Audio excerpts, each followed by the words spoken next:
your audience, you have like 2.3 million followers on YouTube and about 3 million total across platforms. And I think one thing that's really notable about you is like you really stick to YouTube for the most part. Like your other platform, you talk about this in the book, how you started doing some TikTok stuff, but like it was much more trouble than it's worth and kind of sucked and, another algorithm to chain yourself to in whatever way.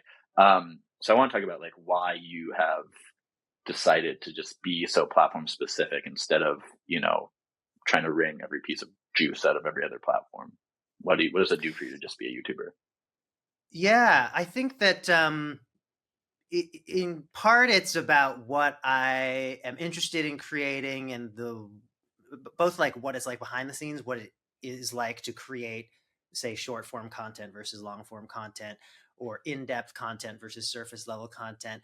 And then it's also about what that final product is and what it can do for people. Um, in some ways, it maybe is about the monetization possibilities as well, although that is sort of uh, a nice byproduct that it is maybe more profitable to be on YouTube for the same amount of work, let's say, to kind of simplify things. But I was interested in doing YouTube before I knew how all of this stuff would be able to be monetized, and I think another part of it is just that I realized, and I remember very clearly when I had this realization. It was actually a friend of mine, Ariel Bissett, who has a YouTube channel about literature and authors and books. Um, and I can't remember which platform it was, but she was basically saying like, you don't have to be on every platform. And at the time, I was a few years earlier in my creator career, and I was thinking like, well, you got to be firing on all cylinders, like if a new platform is really popping, it makes so much sense to be on there. You'll reach new people.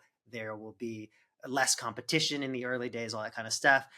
And then it was so kind of shocking and simple for her to say that she's just so fine to commit to some platforms and like block others from her life. And it felt like that just made a lot of sense. And it's I think very true that you can have advantages by spreading yourself out on a lot of platforms, but also, of course, with finite time and resources, maybe it's better to put what you have into more of a focal point.